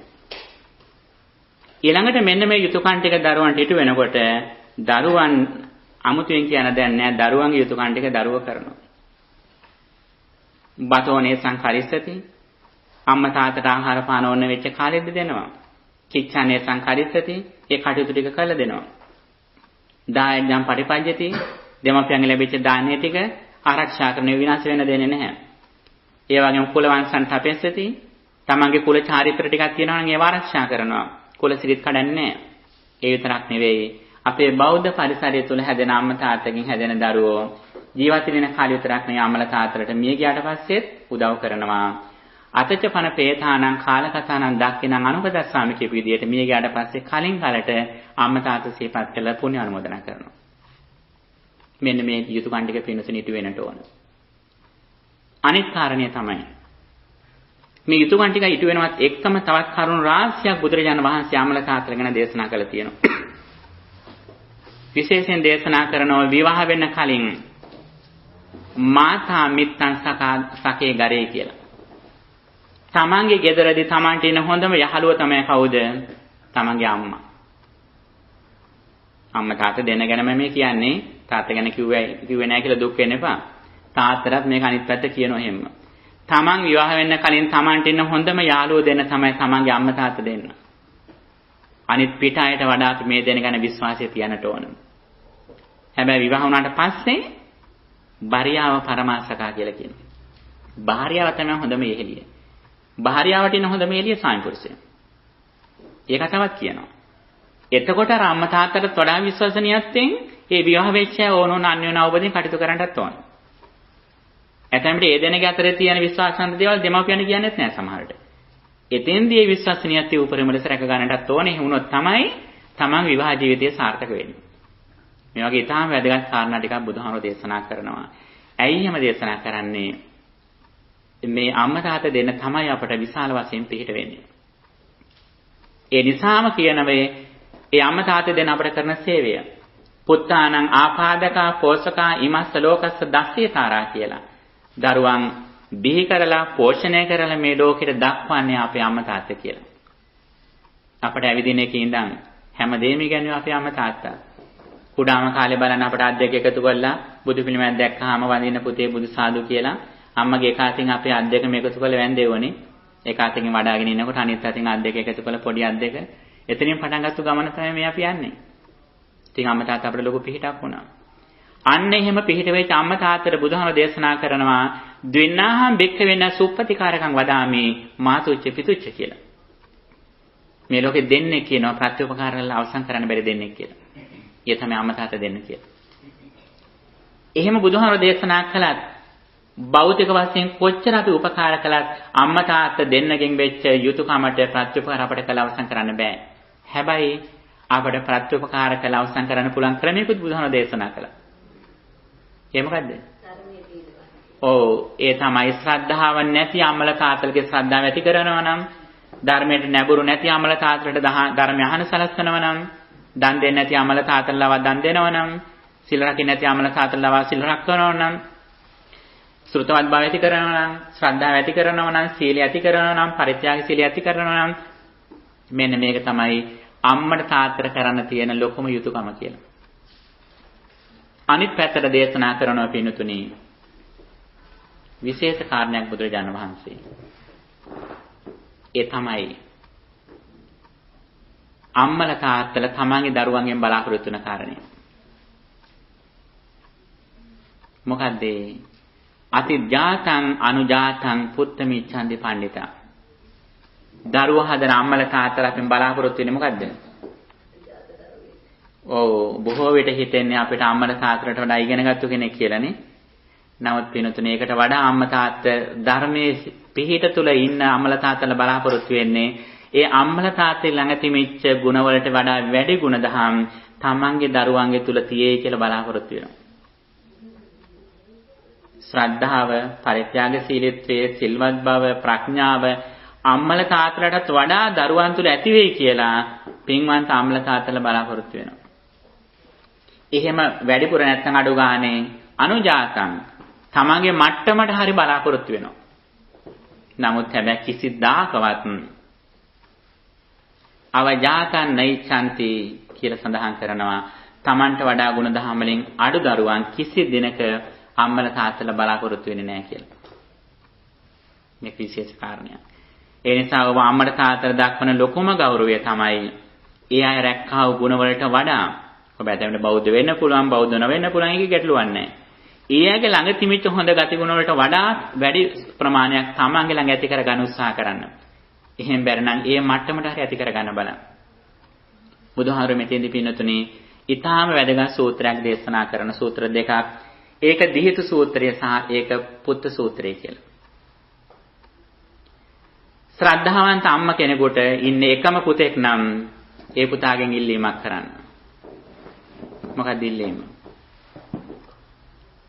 අම්මා ශ්‍රද්ධාවන්ත නම් අම්මා තාත්තා දෙන්නටම මේ කියන්නේ. එක්කෙනෙක් කිව්වත් දෙන්නටම තමයි මේ කියන්නේ. ඒතකොට අම්මා තාත්තා දෙන ශ්‍රද්ධාවන්ත නම් තමන්ගේ දරුවන්ගේ පුතාගෙන් එකම පුතා නම් ඉන්නේ පුතාගෙන් ඉල්ලීමක් කරන්න. ඉල්ලීම මොකද්ද? ඒ තමයි පුතේ කොහොම හරි චිත්ත ගෘහපතිය හරි හත්තාලවක හරි වගේ වෙන්න කියලා. චිත්ත ගෘහපතිය හරි හත්තාලවක හරි වගේ වෙන්න කියලා. ඒ දෙන්නම මේ ගෞතම සම්බුද්ධ ශාසනයේ හිටිය අනාගාමී දෙන්නේ. අනාගාමීව gedara මිඳගෙන තමන්ගේ අම්මා තාත්තා පෝෂණය කරපු අය. බුදුහාම කවදාවත් කියලා නැහැ අනාථපිණ්ඩික සිටුතුමා වගේ වෙන්න, බිම්බිසාර රජතුමා වගේ වෙන්න කියලා නැහැ. ඒ වගේම කියනවා ඒ පුතා කවදා හරි දවසක මහාන වෙන්න කැමති නම් එදාට කියන්න පුතේ කොහොම හරි සරියුත් හාමුදුරු හරි මුගලන් හාමුදුරු හරි වගේ වෙන්න කියලා. ඊළඟට කියනවා ශ්‍රද්ධාවන්ත උපාසිකාවට ඉන්න එකම දුවක් නම් ඒ දුවගෙන් ඉල්ලීමක් කරන්න. කොහොමද? කවුරු වගේ වෙන්න කියලාද? ඒ දුවගෙන් ඉල්ලීමක් කරන දුවේ කොහොම හරි නන්ද මාතාව හරි කුජුත්තරව හරි වගේ වෙන්න කියලා. ඒ දෙන්නාමත් අනාගාමී වෙලා හිටිය අය. බුදුහාඳුරෝ කියලා නෑ බන්දුල මල්ලිකා වගේ වෙන්න, විසාකා වගේ වෙන්න, සූමනා වගේ වෙන්න කියලා නෑ. අනාගාමී බව තමයි එක්සාම්පල් එක ගිහියෙක් විදිහට එතෙන්ට ඒ කරාම අපට යන්න පුළුවන් ගිහිගෙද ඉඳගෙන. ඊළඟට කියනවා ඒ දුව කවදා හරි දවසක පැවිදි වෙන කැමති නම් දුවගෙන් ඉල්ලීමක් කරන දුවේ කොහොම හරි කේමාව හරි උප්පලවන්නව හරි වගේ වෙනවා. මේක තමයි කියලා ආදර්ශ. ඉතින් මෙන්න මේ විදියට බුදුදහම තුල නොඑක් විදිය ආදර්ශ අපට දේශනා කරනවා. ඇයි මේකට හේතුව? මේ අපි යන්නේ පිනුතුනි සම්පූර්ණ ආධ්‍යාත්මික ගමනක් යන්නේ. ඒ විතරක් නෙවෙයි බුදුහාර ඉල්ලීමක් කරන මේ දරුවන්ගෙන් දුවගෙන් පුතේ ඉල්ලීමක් කරන දුවේ පුතේ කවදාකවත් ලාභ ප්‍රයෝජන කීර්ති ප්‍රශංසා පස්ස යන්න එපා කියලා. ඒව හරවත් දේ විදිහට සලකන්න එපා. ඊට වඩා ආධ්‍යාත්මික ජීවිතය අගය කරන්න කියන එක දේශනා කළා. මේට සම්බන්ධව පින්තුනි ලිපියක් තියෙනවා. මේ ඒබ්‍රහම් ලින්කන් ලියපු ලෝක ප්‍රකට ලිපියක් තියෙනවා. ඔබ අහලේ සමහරට. ඒබ්‍රහම් ලින්කන් තමන්ගේ පුතාගේ පාසලේ ගුරුතුමාට ලියපු ලිපියක් තියෙනවා. අහලා තියෙද පින්තුනි? අහලා තියෙනවද? නැද්ද? ඒ ලිපියද තියෙනවා දෙන්නම් මං ඒක කියවන්න ඕන අනිවාර්යෙන්. කොහොමද දරුවෙක් හදන්න ඕන, කොහොමද කෙනෙක් ඉන්න ඕන කියන එක. ඔව් කියනවා ගුරුතුමනි මගේ පුතාට පොතේ පතේ අකුරු මෙන්ම ගහකොළේ අසිරිය කුරුල්ලන්ගේ නාදය ස්වභාව సౌందර්ය විඳින හැටි මගේ පුතාට උගන්වන්න කියලා. ඔව් කියනවා මේ ලෝකේ කපට මිනිසුන් අතරින් අවංක සාධාරණ මිනිසුත් ඉන්න විත්තිය මගේ පුතාට උගන්වන්න කියලා. නොමිලේ ලැබෙනා වූ ඩොලර් 100ට වඩා මහන්සියලු උපින ඩොලර් 5 වටින බව මගේ පුතාට උගන්වන්න කියලා. මේ වගේ කරුණු රාශියක් මේ ඒබ්‍රහම් ලින්කන් ඔහු ලේඛනයෙන් වත් දක්ෂ කෙනෙක්. ඔහු කරුණු රාශියකින් තමන්ගේ පුතාට කෙලින්ම ගෙදරදී උගන්වන්නේ නැහැ. ඇයි ඉස්කෝලේ යනකොට ඇතැම්මට දරුවෝ අම්මා තාත්තා කියන දේ ඉතර විශ්වාස කරන්නේ නැහැ. ගුරුතුමා කියන දේ විශ්වාස කරන්නේ. ඒ නිසා තමන්ගේ දරුවගේ ගුරුතුමාට මුල් ගුරුතුමාට ලිපියක් ලියනවා ඒබ්‍රහම් ලින්කන්. මෙන්න මේ ටික මගේ දරුවාට පාසලේදී උගන්වන්න. අන්තිමට කියන ඔය වගේ කරුණු රාශියක් කියලා මේක බාහිර දුර කාර්යයක් කියලා මම දන්නවා. හැබැයි මේක ඔබට කරන්න පුළුවන් මගේ පුතා හොඳ දරුවෙක් කියලා කියනවා. අනිවාර්යයෙන්ම ඔබ මේ ලිපිය කියවන්නට ඕන. කියවන විතරක් නෙවෙයි ඔබේ දරුවෝ ඉන්නවා නම් අනිත් අයටත් මේ ලිපිය දෙන්නට ඕන. මට පුදුමයි දැන් මෙහි ඉන්න සමහර අය මේ ලිපිය කියවලා නැහැ. අපි ශ්‍රී ලංකාවේදී අපි ඉගෙන ගන්න කාලේ උගන්වන කාලේ මේක කරලා තියෙනවා. ගුරුවරු පුහුණු කරනකොට මේක කරලා තියෙනවා. මෙහි ඉන්න සමහර අය ඉගෙනගෙන නැහැ. මෙහෙත් හොඳ අදහස් තියෙනවා අපි ගන්නට ඕන. අපේ බුදුදහම වගේම හොඳ අය කියපු දේවල් තියෙනවා. පින්තුනි මෙතෙන්දි වැදගත්ම දේ තමයි මේ ආධ්‍යාත්මික පැත්තට විශේෂයෙන් ලෝක ඉදිරියට යන කාලයක් මේ කාලේ. එංගලන්තය, ඇමරිකාව, රුසියාව මේ ප්‍රධාන රටවල් ගානක සාමාන්‍ය විතරක් නෙවෙයි පින්තුනි ආරක්ෂක අංශවල ඉන්න ඉහළම අයට ට්‍රේනින් කරනකොට බුදුදහමේ තියෙන සමහර සංකල්ප විශේෂයෙන් මයින්ඩ්ෆුල්නස් එකට ප්‍රැක්ටිස් කරනවා. බොහෝ දෙනෙක් බුදුදහමට නැඹුරු වෙච්ච කාලයක් පින්තුනි. මේකේ රිසල්ට් එක ගන්න බොහෝ දෙනෙකුට ලොකු උනන්දුවක් තියෙනවා. ඔබ අහලා තියෙන්නේ මීට අවුරුදු 18කට විතර කලින් වෙසක් දිනය ජාත්‍යන්තර දිනයක් විදිහට පිළිගත්තා. එක්සත් ජාතීන්ගේ සංවිධානය. ඒක පිළිගන්න අවස්ථාවේදී කරපු ප්‍රධාන දේශනය නිව්යෝක් වල එක්සත් ජාතීන්ගේ මූලස්ථානයේ ප්‍රධාන දේශනය කළා. කවුද දේශනය කළේ? ඒ දේශනය කළේ බික්කු බෝධි කියන හාමුදුරුවෝ. ඒ බික්කු බෝධි කියන හාමුදුරුවෝ කොහින්ද ආවේ මේ දේශනෙට? මේ දේශනෙට ශ්‍රී ලංකාවෙන් ඉඳන් ආවේ. ශ්‍රී ලංකාවෙන් ඉඳලා ඇවිල්ලා මේ එක්සත් ජාතීන්ගේ සංවිධානය ඉදිරියේ මේ දේශනය කරමින් ඔහු කියන්නේ කවුද? මොකද්ද ඔහු කියන්නේ? ඔහු කියන්නේ මම මේ කහපාට සිවුරක් දරාගෙන අද මම මේ ශ්‍රී ලංකාවෙන් ඉඳලා ආවේ. හැබැයි ඔබ හිතන්න එපා මම පිට කෙනෙක් කියලා. මං ඉපදුනේත් මේ නිව්යෝක් වලම. නිව්යෝක් වලම ඉපදිච්ච මම ශ්‍රී ලංකාවට ගිහිල්ලා පැවිදි වෙලා මේ බුදුදහම ඉගෙනගෙන සේවයක් කළා. ඒ සිවුර දරාගෙන අද ඔබේ සංවිධානය ඉදිරියට ඇවිල්ලා මම මේ දේශනය කරනවා කියලා තමයි පටන් ගන්නේ. පින්නතුනි මේ වගේ බොහෝ දෙනෙක් ලෝකේ බැබළුනේ බුදුදහම නිසා. ඔවුන්ට බුදුදහම රකින්න එක බුදුදහමේ නියෝජිතයෙක් කියන එක ඔවුන්ට ආඩම්බරයක්, ඔවුන්ට අභිමානයක්, ඔවුන්ට සතුටක් ඒක. ඒක නිකන් ආඩම්බරයට කාරණයක් විතරක් නෙවෙයි. ඇයි මේකට හේතුව? මේකට හේතුව දැන් ලෝකේ බොහෝ දෙනෙක් බුද්ධිමතුන් බුදුදහම හොයාගෙන කාලයක්. බුදුදහමේ තියෙන ඉහළම සංකල්ප ප්‍රායෝගික කරන්න උත්සාහ කරන කාලයක්. අන්න එතෙන්දී බුදුරජාණන් වහන්සේ ඊටාම පැහැදිලිව දේශනා කරනවා. නුවණැති කෙනෙක් නම් බුද්ධිමත් කෙනෙක් නම් ඒ බුද්ධිමත් කෙනා විසින් කළ යුතු ප්‍රධාන කාර්යභාරය දේශනා කළා. නුවණැති කෙනෙක් නම් තමන්ගේ බුද්ධියෙන් ගන්න ඉහළම ප්‍රතිඵලය තමයි ඉගෙන ගන්නවා නම් ඉගෙන ගන්න තියෙන ඉහළම දේ තමයි ස්කන්ධ පංචක ඉගෙන ගන්න කියලා. 5 aggregates study කරන්න කියලා. ඒ කියන්නේ අපේ ජීවිතය මොකද්ද කියන එක තේරුම් ගන්න කියලා මේ කියන්නේ. අපේ ජීවිතය කියන්නේ මොකද්ද? අපේ ජීවිතය කියන්නේ එහෙන් රූප දකින්න එක, කනෙන් ශබ්ද අහන එක, නාසයෙන් ගඳ සුවඳ විඳින එක, දිවෙන් රස විඳින එක, කයින් පහස ලබන එක, සිතට සිතුවිලි ගන්න එක. අපේ සමස්ත ජීවිතයම කියන්නේ මේක. මෙන්න මේ ජීවිතය තුළ ඇත්තටම අපේ ජීවිතය කියන්නේ ඒ මොහොතක සිතුවිල්ල. ඒක වර්තමාන මොහොතේ සිතුවිල්ලක් තමයි අපේ ජීවිතය කියලා කියන්නේ. අන්න ඒ සිතුවිල්ල කියන්නේ එක දිගටම යන දෙයක් නෙවෙයි. හැම මොහොතෙම පෙරපසු නොවි එකට හටගෙන ඉතුරු නැතුවම නිරුද්ධ වෙන ස්වභාවය.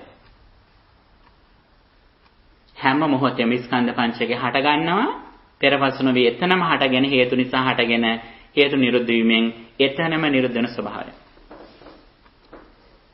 මෙන්න මේක තේරුම් නොගත්තොත් අපට මොකද්ද වෙන්නේ? අපි ඇසෙන් දකින රූප කරා යනවා, කනෙන් අහන ශබ්ද කරා ගිහිල්ලා ඒ රූප ශබ්ද තුල අපේ හිත බැස ගන්නවා. හිත බැසගත්තොත් මොකද වෙන්නේ? අපිට වර්තමාන ආස්වාදයකුත් තියෙනව නැත්තේ නේ. හැබැයි අල්ප ආස්වාදයි බහු ආදීනවයි. ආස්වාදයේ tikai ආදීන වැඩි. ඒ විතරක් නෙවෙයි අපි බාහිර රූපයක් ඇතයි කියලා ගත්තොතින් ගන්නවත් එක්කම අපි ගන්න රූපේ විතරක් නෙවෙයි. ජරා, ව්‍යාධි, මරණ මේ ටිකත් එක්කයි ගන්න. මහලු වීම, ලෙඩ වීම, මරණ කියලා මේ දුක් ටිකත් එක්කම මේ රූපේ කියලා ගන්න.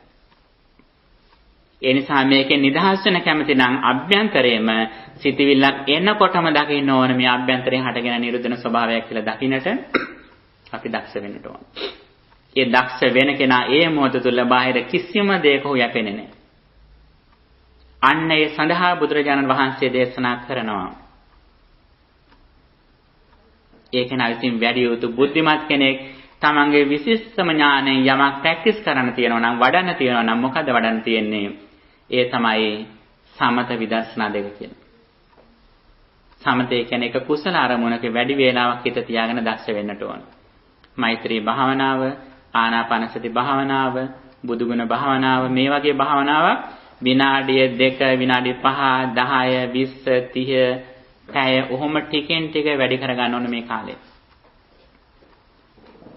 හිත එකඟ කිරීමේ කාලය වැඩි කරගන්නට ඕන. අනිත් පැත්තෙන් ඒ හිත එකඟ වුණාට පස්සේ අනිත්‍ය මෙනෙහි කරන්නට අපි දක්ෂ වෙන්නට ඕන.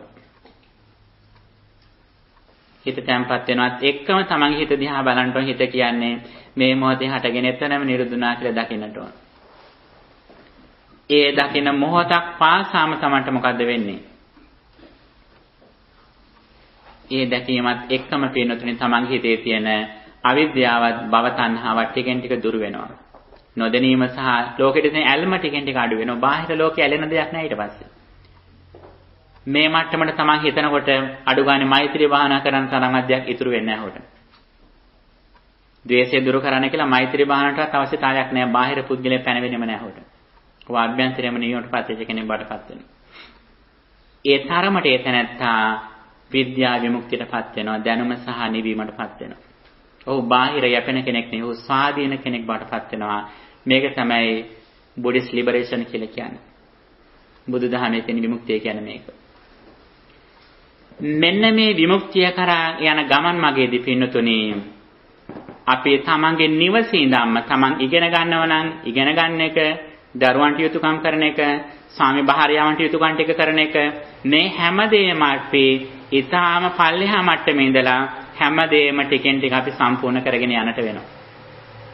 ඒ හැම දෙයකින්ම අපිට ලබා ගන්න පුළුවන් ආශිර්වාදයක් මේ ලබා ගන්නට ඕන. දැන් මංගල සූත්‍රයේ සඳහන් කරන්නේ ඒකයි. මාතා පිතු උපට්ඨානං ඒතම් මංගලම් උත්තමං. අම්මට තාත්තට සලකන එක මංගල කාරණාවක්. ඒක සුප්‍රීම බ්ලෙසින්ස් ඒවා. කාලේන ධම්ම සාකච්ඡා, කාලේන ධම්ම ශ්‍රවණම් ඒක සුප්‍රීම බ්ලෙසින්ස්. කතඤ්ඤතා, ග්‍රැටිටියුඩ් එක, කලගුණ සැලකීම මේ හැම දෙයක්ම සලකන්නේ තමන්ගේ වටේ තමන්ට සෙත් පතන ආශිර්වාදයන් විදියට. මෙන්න මේ ටික සම්පූර්ණ කරගනිමින් පින්නතුනේ ටිකෙන් ටික අපේ ජීවිතයේ නිවීම කරා අපි යන්නට ඕන. ඒ යන ගමනේදී පින්නතුනේ අපට තියෙන ආශිර්වාදය තමයි මේ සමාජ ජීවත් වෙන බොහෝ දෙනෙකුගෙන් අපට මේ ආශිර්වාදයක් ලැබෙනවා මේ ගමනට. අනිත් කාරණය තමයි බුදුදහමේ සඳහන් කරන මේ අම්මා තාත්තා එක්ක තියෙන සම්බන්ධය පින්නතුනේ මේ ආත්ම භාවයට විතරක් නෙවෙයි සසර බොහෝ කාලයක් එකට යන දෙයක්. අපි හිතනවා අම්මට තාත්තට පින් අනුමෝදන් කරන මේ ආත්ම භාවයේ අම්මා තාත්තට කියලානේ. ඇත්තෙම පින්නතුනේ බුදුදහමේ සිද්ධීන් රාශියක් සඳහන් වෙනවා. සාමාන්‍ය ගිහිය විතරක් නෙවෙයි සමහර ස්වාමීන් වහන්සේලාත් මීට කලින් ආත්ම භාවවල අම්මලා තාත්තලටත් පින්කම් කළ පින් අනුමෝදන් කළා තියෙනවා. බුදුදහමෙන් පින්නතුනේ ඊටාම සරල තැනක නෙවෙයි ඉන්නේ. අපි ඊටාම පුළුල් විදියට අපේ යුතුයකම් ටික අපි හොඳට ඉටු කරනවා. සරියොත් හාමුදුරුවෝ දවසක් පින්ඩපාත යනකොට අර විලක් ළඟ ප්‍රේතියක් හිටියා. බොහොම අසරණම පුතේ කියලා කතා කළා. කවුද මේ? මේ සරියොත් හාමුදුරුවන්ගේ බුද්ධාන්තර කාලපෙකට කලින් අම්මා කෙනෙක් මේ. එයාම වෙනුවෙන් දානයක් දීලා පුණ්‍ය අනුමෝදනා කළා. දිනක් බුදුරජාණන් වහන්සේ පින්ඩපාත යනකොට එක්තරා බ්‍රාහ්මණයෙක් පුතේ කියලා කතා කළා. සාකේත කියලා බ්‍රාහ්මණයා. පුතේ කියලා කතා කළා. ගෙදර යන අම්මත් බලාගෙන ඉන්න නංගිලා මල්ලිලත් බලාගෙන ඉන්න ගෙදර යන් කියලා එක්කන් ගිය බුදුහාමුදුරුවෝ. බුදුහාමුදුරුවෝ ඉතින් ගියා. ගිහිලා දානෙත් අනදලා බණත් කියලා ආවා. ආනන්ද හාමුදුරුවෝ මේ කවුද කියලා. කිව්වාත් බව 500ක්ම මේ දෙන තමන්ගේ අම්මා තාත්තා කියලා. මීට කලින් ආත්ම බල අම්මලා.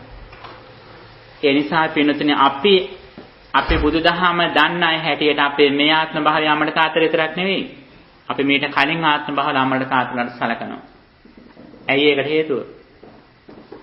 ඔබට මේ සුගතිය ලබන්න උදව් කළ තියෙන කවුද ඇත්තටම? මේ ආත්ම භාවය අම්මා තාත්තට වඩා ඔබට සලකලා තියෙන්නේ මීට කලින් ආත්ම භාවල අම්මලා තාත්තලා. ඇයි එහෙම කියන්නේ? ඔබ මේ ආත්ම භාවයේ අම්මගේ කුසේ පිරිසිඳ ගන්නකොට ඒ පිරිසිඳගත් විඥානයේ දුර්වල විඥානයක් නම්, ඇස් අන්ධ වෙන තිබුණු විඥානයක් නම්, මන්ද බුද්ධික වෙන තිබුණු විඥානයක් නම්, උපතින්ම ආබාධිත අංග විකල වෙන තිබුණු විඥානයක් නම් ඒ අම්මගේ කුසට වැසගත්තේ මේ ආත්ම භාවයේ අම්මට තාත්තට මුකුත් කරන්න දෙයක් නැහැ. අම්මා තාත්තා දෙන වෛද්‍ය විද්‍යාව පිළිබඳ මහාචාර්ය වෙන තිබුණ නැතෙම ඒත් ඒ වුණත් මුකුත් දෙයක් කරන්න බෑ. එහෙනම් ඒ ආපු විඥාණය හොඳට සකස් කළ දුන්නේ කොයි අම්මා තාත්තද? මීට කලින් ආත්ම බහල අම්මලා තාත්තලේ උදව් ඔබට කළා තිබුණා. ඒ උදව්ව නිසායි ඔබ මේ අද සුගතිය ලබා ගත්තේ. ඒ නිසා ඔබ ඇත්තටම කොයිතරම්නම් අතීත ආත්ම බහල අම්මලා තාත්තට ඔබ කෘතඥ වෙන්නට ඕනද? ඉතින් බුදුදහමේ දූදරු සම්බන්ධතා, මව්පිය දූදරු සම්බන්ධතා කියන එක මේ සරල මේ ජීවිතය අවුරුදු 50කට 60කට විතර සීමා වෙන දෙයක් නෙමෙයි. මේක ඊටාම දිගට පුළුල්ව බලන දෙයක්. ඒ විතරක් නෙවෙයි, උපරිම ලෙස මේ ලබාගත්තා වූ උතුම් මනුෂ්‍යාත්ම භාවයෙන්, විශේෂයෙන්ම දුර්ලභ මනුෂ්‍යාත්ම භාවය සහ බුද්ධෝත්පාද කාලය, මේ දෙකම එකට ලැබිච්ච අවස්ථාව පිනුතුනි මගේ හරගන්න එපා. මේක ඊටාම කලාතුරකින් ලැබෙන දෙයක්. ඒ නිසා අපේ ජීවිතේ ප්‍රධානතම ඉලක්කය බවට පත් වෙන්නට ඕනේ හැකිතාක් දුරට සමතෙන් හිත දියුණු කරගන්න එක. හැකිතාක් දුරට විදර්ශනාවෙන් හිත දියුණු කරගන්න එක. ඒ සඳහා පුළුවන් තරම් දාන සීල භාවනා කියන ත්‍රිවිධ පුණ්‍ය ක්‍රියාවලින් උපකාරවත් බව ලබා ගන්න, කල්යාණ මිත්‍රත්වයෙන් ආශ්‍රය ලබා ගන්න. මේ හැම දෙයකම අවසාන ප්‍රතිඵලය තමයි අපි මනසින් දියුණු වෙන්නට ඕන, දුකෙන් නිදහස් වෙන්නට ඕන. ඒ සඳහා සීල සමාධි ප්‍රඥා කියන මේ ත්‍රිවිධ ශික්ෂාව තුළ අප්‍රමාදීව හැසිරෙන්නට, කටයුතු කරන්නට ඔබට ශක්තිය, ධෛර්යය, වාසනාව ලැබේවා කියලා අපි ප්‍රාර්ථනා කරමු. හොඳයි, අද දින නවන් පුන් පොහෝදා ලොස් ඇන්ජලිස්හි ධර්මවිජය විහාරස්ථානයේ රැස් වෙච්ච සිල්ගත් මේ පින්නතුන් මේ අවස්ථාවට නියමිත ධර්ම දේශනාවට ඉමහා ශ්‍රද්ධාවෙන් සහභාගී වුණා. ඉතින් මේ රැස් කරගත් උතුම් පුණ්‍ය ධර්මයන් ආනිසංසයෙන් අද විශේෂයෙන් පුණ්‍ය ආනුමෝදනා කිරීමට බලාපොරොත්තු වන මීට වසර 43කට කලින් මිය ගිය නන්ද තිලක කුරුප්පු නානායක්කාර මහත්මයාට, වසර 25කට කලින් මිය ගිය තමගේ සහෝදරය වන ධම්මික කුරුප්පු නානායක්කාර මහත්මයාට මේ පින පුණ්‍ය ආනුමෝදනා පිණිස වේවා. ඔබ නමින් මේ ධර්ම ශ්‍රවණය කළ නමින් ඔබ නමින් මිය ගිහිපු යම්තා ඥාති මිත්‍රාදීන් වෙතනම් ඒ හැම දිනෙකමත් මේ පින සුවපත් වෙත්වා. මේ පින සුවපත් වේ යම්තා සත්‍යම් මේ විශ්වයේ සිටිත නම් ඒ හැම දිනමත් මේ පින සුවපත් වෙත්වා කියන ප්‍රාර්ථනාවෙන් අපි මියගේ ඥාතින්ට පුණ්‍ය ආනුමෝදනා කරමු ගාථාව කියලා. ඉදම් මේ ඥාතේනං හෝතු සුඛිතා හොන්තු ඥාතයෝ. ඉදම් මේ ඥාතේනං හෝතු සුඛිතා හොන්තු ඥාතයෝ. ඉදම් මේ ඥාතේනං හෝතු සුඛිතා හොන්තු ඥාතයෝ. රැස් කරගත් මේ උතුම් පුණ්‍ය ධර්මයෙන් ආනිසංසයෙන් මේ පිනතුන් හැම දිනාටම දෙවියන්ගේ දැහැමි රැකවරණ ආශිර්වාදයේ සැලසේවා.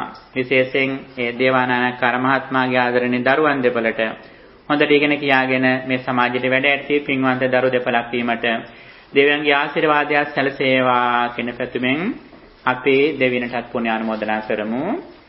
ආකාසට්ඨා ච බුම්මට්ඨා දේවානාගා පුඤ්ඤන්තං අනුමෝදිत्वा චිරං රක්ඛන්තු ශාසනං. ආකාසට්ඨා ච බුම්මට්ඨා දේවානාගා පුඤ්ඤන්තං අනුමෝදිत्वा චිරං රක්ඛන්තු දේශනං. ආකාසට්ඨා ච බුම්මට්ඨා දේවානාගා මහිද්దికා පුඤ්ඤන්තං අනුමෝදිत्वा චිරං රක්ඛන්තු ත්වං සදා. හොඳයි පින්තුනේ, ශ්‍රවණය කරා වූ මේ ධර්මයේ හැකිතාක් දුරට හිතේ තියාගෙන තමන්ගේ ජීවිතය තුළින් ක්‍රියාත්මක කරන්නට අදිස්ථාන කරගන්නට අද අප සාකච්ඡා කළ මේ ධර්ම දේශනාවට අදාළ කරුණු සඳහන් ධර්ම පත්‍රිකාවක් ඔබට ලැබෙනවා. ඒකත් කියවල තමන්ගේ දැනුම දිනු කරගන්න. ඒ සඳහා කටයුතු කරන්නට මේ අද දේශනා කළ ආ ධර්ම දේශනාවත් තමන්ට ආශිර්වාදයක් වේවා. මේ උතුම් පින්කමල බලයෙන් පිණුතුන හැම දිනාටම නිරුක් නිරෝගී සම්පන්නිය දිගාසිරි සම්පන්නිය සැලසේවා. අවසන උතුම් වූ නිර්වාණ අවබෝධය සඳහා මේ පින අප හැම දිනාටම හේතු වාසනා වේවා කියලා ප්‍රාර්ථනා කරමු. දුක්ඛම් පන්තාච නිදුක්ඛං භයම් පන්තාච නිබ්බයං සෝකම් පන්තාච නිස්සෝකං හොන්තු සම්දේ පිපානිනෝ දුකින් පෙළෙන සත් දුකින් මිදෙත්වා බියෙන් පෙළෙන සත් බිය නැති වෙත්වා සොවින් තැවෙන සත් සොම්නස් වෙත්වා නිතින් මේ හැම සත් සුවපත් වෙත්වා. හැම දිනාටම තෙරුවන් සරණයි.